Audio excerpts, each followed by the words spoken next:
Karibu sana mtazamaji wa Zone Media, tujuzane yote yanayojiri katika anga za kimataifa. Mambo yamekuwa mengi sana leo hii, ikiwa ni siku ya pili ya vita hivyo tangu kuanza hapo jana asubuhi mapema kabisa, ambapo Israel na Marekani kwa pamoja ziliweza kufanya mashambulizi makubwa kwenda katika taifa la Iran, wakilenga maeneo muhimu, lakini pia wakilenga hata viongozi wa taifa hilo na kusababisha vifo vya maafisa wa kijeshi nchini Iran, lakini vile vile na simanzi zito kwelikweli kutokana na kifo cha kiongozi mkuu wa Iran Ayatollah Ali Khamenei ambaye ameuawa siku ya hapo jana.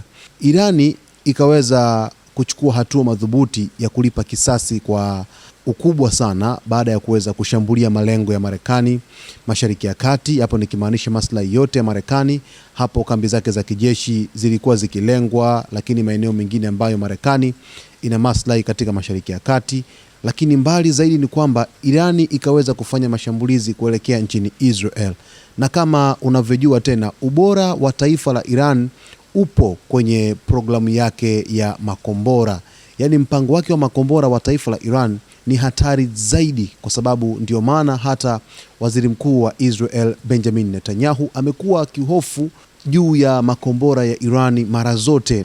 Alikuwa akisikika akimwambia rais wa Marekani Donald Trump kwamba Irani ni taifa ambalo linajipanga kwa ajili ya kuweza kuiangamiza Israel kwa miaka ijayo, hivyo hawapaswi kuweza kuendeleza mpango wake wa makombora na mpango wake wa nyuklia. Hapa tunakwenda kuangalia ni kwa jinsi gani ambavyo Irani iliweza kupeleka maafa makubwa katika taifa la Israel. Yaani Israel kwa kifupi ni kwamba ilipata madhara makubwa kuanzia hapo jana mpaka hivi leo. Makombora ya Irani kwanza kabisa yalivyokuwa yakitumwa moja kwa moja kutokea Iran kwenda nchini Israel, kuna umbali wa takriban kilomita 1300. Kombora ili liweze kufika nchini Israel linahitaji takriban dakika 10 hadi 15 moja kwa moja kuweza kufika nchini Israel. Sasa wakati Iran inatuma makombora yake kutokea Irani pale kuelekea Israel, makombora hayo yalikuwa yakipambana na mifumo ya ulinzi wa anga ya Israel ya Iron Dome. Lakini kuna baadhi ya makombora ambayo hayakuweza kudunguliwa na mifumo ya ulinzi, kwa sababu mifumo ya ulinzi haikuweza kupangua makombora yote, yani iliweza kuelemewa. Si hivyo tu, droni za Iran za kivita aina ya Shahed ziliweza pia kupenya pale nchini Israel na kuweza kufanya mashambulizi katika maeneo mbalimbali. Picha ambazo zilikuwa zimepostiwa au zilikuwa zimesambazwa kupitia shirika la habari la Reuters zilikuwa zikionyesha kwa jinsi gani mashambulizi ambayo yamefanywa na Irani kwenda nchini Israel yameleta maafa makubwa katika taifa la Israel kwa kiwango kikubwa sana, kwa sababu magari, majengo marefu, maeneo mbalimbali ya kimkakati nchini Israel yameweza kuharibiwa vibaya, lakini vile vile imesababisha hata majeruhi wa kutosha, lakini vile vile hata vifo pia vimeweza kutokea, hadi ikafika sehemu kwamba zile stesheni za mabasi zikabidi zibadilishwe kuwa sehemu za kuweza kusaidia wagonjwa kwa dharura, kutokana na kwamba kombora linapiga sehemu ambapo hospitali iko mbali, hivyo hawana budi kuweza kutumia sehemu hizo kwa ajili ya kuweza kusaidia raia kwa haraka kupata msaada wa huduma ya kwanza. Si mara moja au si mara ya kwanza kwa Irani kuweza kufanya uharibifu mkubwa katika miundombinu ya Israel, kwa sababu ilitokea hata mwaka jana kwenye vita vya siku 12 ambapo Irani ilisababisha hasara kubwa sana kwa taifa la Israel kutokana na mashambulizi yake ambayo yaliweza kufanyika katika vita vya Juni mwaka jana. Lakini vita vya sasa hivi ni kwamba Irani imedhamiria kabisa kulenga maeneo ya kimkakati katika taifa la Israel, ambapo picha zinaonyesha uharibifu mkubwa ambao umefanyika kutokana na mashambulizi ambayo yameweza kufanyika na jeshi la walinzi wa mapinduzi ya Kiislamu la Iran IRGC.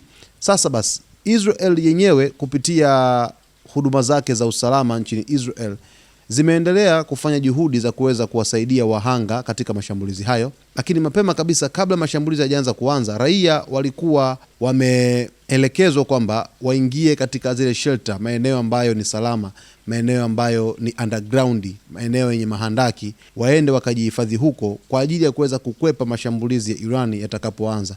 Lakini kuna picha ambazo zimeonekana kwamba baadhi ya makombora ya Iran yaliweza kufanikiwa hadi kupiga katika mahandaki ya taifa la Israel ambayo yalikuwa yakihifadhi watu huko. Na jana wakati mashambulizi yanaanza, jana ilikuwa ni Jumamosi, ilikuwa ni siku ya Wayahudi ya kuabudu, wakalazimika kuweza kufanya ibada katika mahandaki, lakini vile vile wakishangilia kwa jinsi ambavyo Israel iliweza kutekeleza mashambulizi katika taifa la Iran. Lakini story ikaenda mbali zaidi baada ya kufahamu kifo cha Ayatollah Ali Khamenei, kiongozi mkuu wa Jamhuri ya Kiislamu nchini Irani. Sasa Irani ikasema kwamba watakwenda kufanya mashambulizi mazito siku hii ya leo na siku zijazo. Yaani ni kama vile wameenda kudeclare total war, vita kamili kati ya Irani, Israel akiwa na Marekani, kwamba Marekani na Israel wako pamoja, wanamchangia Iran kuweza kupigana katika vita hivi. Na rais wa Marekani Donald Trump amekuwa akitoa onyo, akieleza kwamba Irani hawapaswi kuweza kufanya hivyo, kwa sababu wakifanya hivyo watakumbana na mashambulizi ambayo ni makubwa na ataweza kusababisha maafa makubwa kwenda katika taifa la Iran. Lakini si hivyo tu mtazamaji, kuna shambulizi ambalo Israel imeweza kulifanya mchana wa leo wakilenga moyo wa Tehran, shambulizi kubwa la kutisha ambalo sina shaka limepeleka maafa makubwa sana moja kwa moja kuelekea nchini Irani. Na Irani imesema kwamba itafanya mashambulizi makubwa sana. Na utaratibu wa jeshi la mapinduzi ya Kiislamu la Iran, wao mara nyingi wamezoea kufanya mashambulizi usiku, wakati ambapo kuna utulivu mkubwa, lakini kama ni watu wanakuwa katika sehemu ambazo zimetulia, hamna mihangaiko ya huku na kule, na wao mara nyingi muda huo wamekuwa kiutumia kwa ajili ya kuweza kurusha makombora yao moja kwa moja kwenda nchini Israel.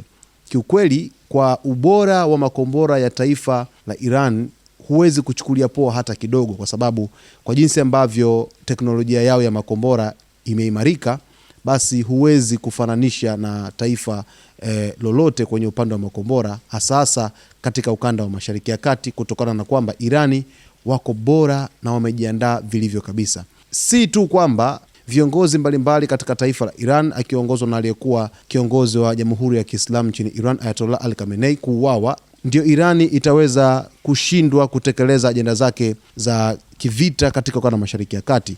Mapema kabisa Iran wameweza kuchukua hatua madhubuti ya kumteua mrithi kwa muda tu, yani kipindi cha mpito, ambaye ni Alireza Arafi, ambaye anashika mikoba ya Ayatollah Ali Khamenei kwa muda mfupi, akisaidiwa na Mohsen Ejei pamoja na rais wa Iran Masoud Pezeshkian kwa muda kuliongoza taifa hilo katika kipindi hiki ambacho ni kigumu katika taifa la Iran. Mashariki ya Kati kiufupi ni kwamba imechafuka na inazidi kuchafuka, na Iran ameapa kwamba atajibu kisasi cha mashambulizi ambacho kitapelekwa katika malengo ya Marekani Mashariki ya Kati, lakini vile vile watafanya mashambulizi ya aina zote ili kuweza basi kujibu mapigo ya Marekani pamoja na Israel yanayofanyika katika ukanda wa Mashariki ya Kati kwa ujumla. Basi mtazamaji wetu, nilitaka tu nikuletee kwa jinsi gani ambavyo Irani imeweza kupeleka maafa nchini Israel, au kwa jinsi gani ambavyo Israel imeweza kuathirika na mashambulizi ya Irani moja kwa moja katika taifa lake. Basi kwa taarifa zaidi endelea kuwa nasi wakati wote kwa kusubscribe channel yetu, kulike, kucomment pamoja na kushare.